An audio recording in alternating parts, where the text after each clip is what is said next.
Alfred Hitchcock was a great director, but I will never see Psycho. I'm too afraid. It's not I don't enjoy that experience of being terrified in the theater. Right. But people do, and it's harmless. And so when the video game controversy erupted, I took a measure of it, and I saw some familiar players because I'd been in some of these same battles. And I saw that some of the feminist critics were cherry picking. They were misrepresenting, and that the Gamergate was being judged by. There are some extreme people associated with it at the periphery, but the media, like everything. But right? like what movement? Yeah. I mean, Occupy Wall Street. There were crazy people on the periphery. Sure. And Black Lives Matter. You go to the periphery, but what you should do is go to the center. And what are they saying? That's what I tried to do, is go and see what they were saying. Yeah. And these critics first. You had critics that said video games are causing mayhem, they create violence. No one has been able to show that. And psychologists are already just tired of it. Forget it. It's just going in a circle. No one has been able to show that. Yeah, and hasn't there been some studies that have proven it actually does the reverse, because people get some of their aggression out instead of actually shooting someone? And it takes a lot. I mean, no one knows what creates a sociopathic criminal, but it's probably not video games. Yeah. And in previous generations, they thought it was comic books who had a corrupting influence on the morals of the young, or it was television, and any new medium goes through this, and games seem to be there. And then there was the feminist critics, and they were saying that it was causing they were saying two things. The games themselves are sexist, and they create attitudes of sexism. And I just did not see evidence of that. I did see that some of them had sexy women, and but if the players like it, and many of them, men are known to like images of sexy women, I just didn't understand why we were demonizing that. And people say, well, feminists will say that the male gaze, looking at women's bodies, objectifying. Which feminists? I was a part of a group of pro-sex feminists or libertarian feminists who, it was live and let live. I mean, I'm not against people. There was a whole group of feminists that were against having, women posing in Playboy or the Sports Illustrated swimsuit issue and all of that. Catherine McKinnon, Andrea Dworkin. But there was a whole group of us that were opposed. And I think we won the argument.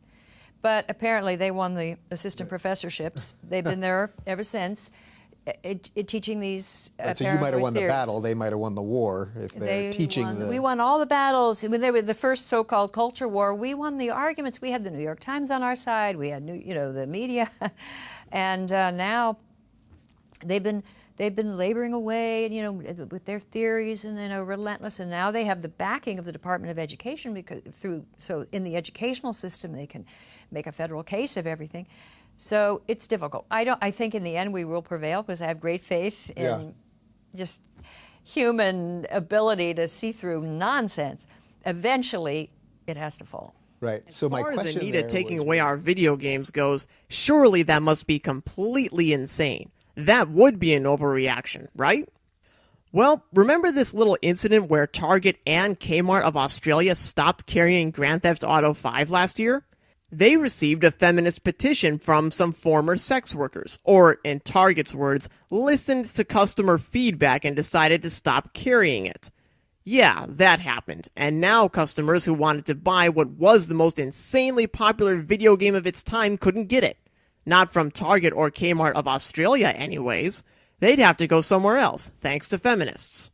This article also came out before Joe made his video, only a month before, granted, but he knew about it, he tweeted about it, and yet he turned around and mocked the very concept that this could ever happen. But if these anonymous nobody former sex workers could create a petition that could push major retailers to stop carrying a best-selling video game, then it only makes sense to get alarmed by Anita Sarkeesian, since she's a well-known beloved feminist who has drawn the support of Joss Whedon and even managed to become so popular she got to speak at the UN. They fear and knee-jerk react to this so hard, they actually fail to see how stupid it makes them look in the process, either by going on about how feminism is a blight on the world, or how every single thing Anita says is completely fabricated and society doesn't ever do those things. I was almost going to pass over these comments, but let's pause for 1 second and notice something Joe said. He said Anita's critics are stupid by claiming feminism is a blight on the world. Okay, so according to him, they're so wrong they can't even see how dumb they look. But since when did their being right or wrong matter? According to Angry Joe, it doesn't matter if Anita herself is right or wrong. The issue and controversy isn't whether Anita is right or wrong in pointing out the actual and real damsel in distress trope. The controversy and issue is the gross reaction to it. So, who cares if her critics are right or wrong? In the very act of mocking Anita's opponents, Angry Joe tips his hand to how foolish it was to try and brush that issue aside. The woman has a right to point out and criticize whatever she sees fit. No, she doesn't. No, she doesn't. Angry Joe himself doesn't even believe that. Think about it. If you have a right to something, it means you deserve it. One of the hallmarks of Angry Joe's work is his willingness to play some of the worst video games ever. He plays them for decent lengths of time, and records his gameplay footage when he does so. It's the hardest but most fundamental element to providing accurate video game reviews because it proves that his criticism is grounded in truth. I played 21 hours of this, trying to find something worth anything. No way. No way. I have to do my part to fucking stop this. Anita Sarkeesian, on the other hand, doesn't do any of that. Since when did she become so incredibly insightful that she just doesn't need to do those things? She must be even better than Joe himself. After all, Joe holds himself to a pretty high standard. But even when he's aware that this woman he's defending is at least suspect in her claims to be a gamer at all, and he knows for sure she takes other people's gaming footage without crediting them, he still maintains that she has a right to criticize. Complete and total hypocrisy. What happened to the Angry Joe who challenged Jeff Cayley on whether he chose qualified judges for the 2010 VGAs? You get my point. Who selects the games, and what are their qualifications to select the games that get voted on this? Wait, what are their qualifications? Who cares about qualifications? I thought people just have this inherent right to criticize whatever they see fit. Whether she's a hardcore gamer or not, she is entitled to her opinion. Who selects the games, and what are their qualifications? Whether she's a hardcore gamer or not, she is entitled to her opinion. Who selects the games, and what are their qualifications to select the games that get voted on this? See, outside of talking about feminism, I think Angry Joe is very sharp and scrupulous. It's only when topics like feminism come up that people like him suddenly abandon every principle they normally stand for because it sounds so valiant to protect women. I still have to hold Angry Joe at fault, though, because he knew her work was very suspect. He showed that he knew some of the complaints against Anita were valid, and he should have stopped there, thrown out his script, and then scrutinized Anita just like he would anyone else.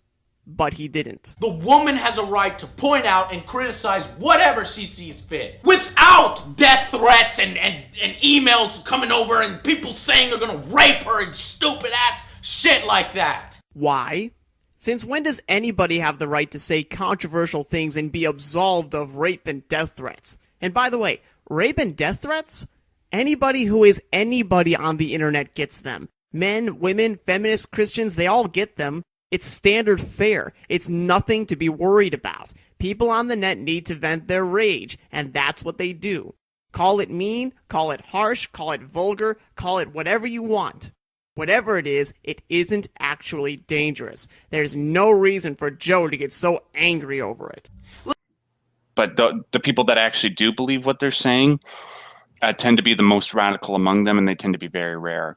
Like, for example, Lacey Green, I do believe that she believes what she's saying. I do believe that Rebecca Watson and Jessica Valenti believe what they're saying. But in the case of Anita Sarkeesian, I have a hard time believing what she's saying because she is being she's the puppet of Macintosh, right? She's just going along with whatever she can do to sort of create success for herself rather than actually try to think critically about what she's doing and how it might hurt the people that she purports to support. Right. Well, what do you think about? I mean, what do you think about Anita? What do you think about her stuff? Oh, it's glorious. It's glorious.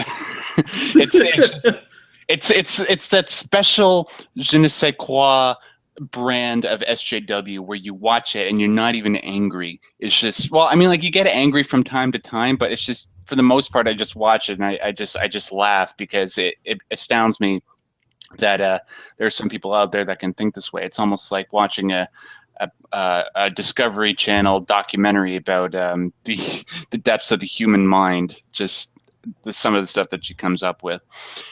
The thing is about Anita is that it's like the feminism thing. It's just like, oh, we want better representation for women in games. Well, that's great because, like, who wouldn't want that? Who doesn't want to see badass women kicking ass? Like, there's nothing that turns me on more than watching women kick the crap out of other dudes. Like, one of my favorite characters of like any action movie is Judi Dench's M, and how she stacks up against a badass like James Bond. It's just, it creates such dynamic depths of just understanding the way that men and women interact and why people do certain things when you have those resourceful women. But what she does is she just, it's like she said at an Australian talk, everything is sexist, everything is homophobic, everything is racist, and you have to point it all out. She's just constantly looking into the abyss, and she's not actually doing anything in terms of just trying to create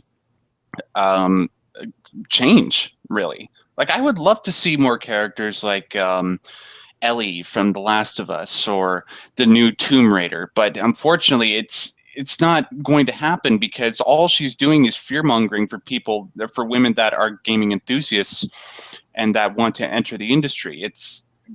She's not doing what Jenny Barrage is doing or somebody like Bonnie Ross from Halo was doing to try and just try to carve out their own niche in a predominantly male market.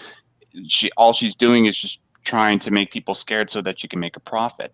And it's a real shame because I'm friends with women that play video games, and like, yeah, I'd love to see more women kicking ass rather than playing those predominantly like damsel in distress types of roles like Princess Peach. And I was like, okay, cool. But even when they look at stuff that Anita Sarkeesian says, when I show that to them, they're like, this is totally the wrong way of going about it. That you're making women out to be victims and they aren't agents of their own destiny. Like, they can't create products that other people would be interested in. And that's such a shame. And it makes me so angry on that level. But I try not to think about that much, because if I did, I'd be staring into a similar abyss like Anita does and driving myself insane. So I just try to laugh about it. Although the couple of times that she's tried to make Metal Gear Solid out to be the most misogynist game series of all time, that's when I bring up the big guns. Would it be cool if developers continue to explore other stories in addition to those? Yes, it would. Yeah, all those Mega Man players and Tomb Raider players and Animal Crossing players and Metroid Prime players, they just can't conceive of a game where you don't save the girl. Nope, they can't comprehend it.